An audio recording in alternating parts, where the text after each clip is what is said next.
যেদিন বাসায় চিংড়ি মাছ এভাবে রান্না করি সেদিন ভাত একটু বেশিই লাগে। আসসালামু আলাইকুম। এই চিংড়ির রেসিপি বানানোর জন্য আমার যা যা লাগবে: 3 টেবিল চামচ কালো সরিষা বাটা, 4 টেবিল চামচ নারিকেল বাটা, 1 কাপ ছোট চিংড়ি, সেটাও আমি বেটে নিয়েছি, বড় চিংড়ি 1 কাপ, মাঝারি সাইজের চিংড়ি 1 কাপ, 1 কাপ পেঁয়াজ কুচি। এর ভিতরে দিয়ে দেব পরিমাণ মতো লবণ, 1 চা চামচ হলুদের গুঁড়া, 1.5 টেবিল চামচ মরিচের গুঁড়া, আধা চা চামচ জিরার গুঁড়া। আর আমি কিন্তু কালো সরিষার সাথে দুটো ছোট ছোট বোম্বাই মরিচও বেটে নিয়েছিলাম। মাখানোর জন্য একটা বোল নিয়ে নিলাম, এর ভিতরে কুচানো পেঁয়াজ, নারিকেল বাটা, সরিষা আর হলুদ মরিচের গুঁড়া নিয়ে নেব। আর এর ভিতরে দিয়ে দেব এখন পরিমাণ মতো সরিষার তেল। তেলের সাথে সব মশলাগুলোকে এখন খুব ভালো করে মাখিয়ে নেব।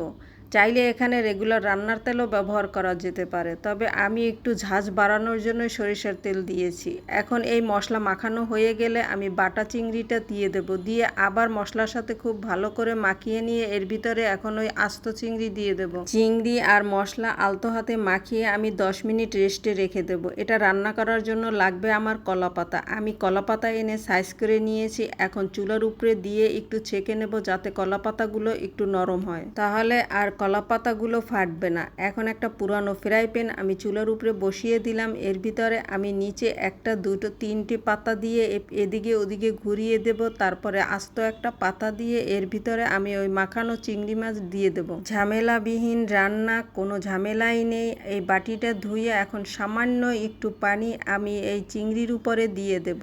এই রেসিপিতে স্বাভাবিক রান্নার চেয়ে তেলের পরিমাণ একটু বেশিই দিতে হয়। চাইলে উপর থেকে কলাপাতা আরও একটা দুটো দিয়ে দেওয়া যায়, কিন্তু আমি আর দেব না। এটার উপরেই ঢাকনা দিয়ে আমি চুলার আঁচ কমিয়ে 40 মিনিট রান্না করে নেব। এর ভিতরে আর কিছুই করতে হবে না। আমি 40 মিনিটের ভিতরে আর ঢাকনাও খুলিনি, দেখিও নি। এখন 40 মিনিট পরে চুলা বন্ধ করে দিয়ে ঢাকনা খুলে নিলাম।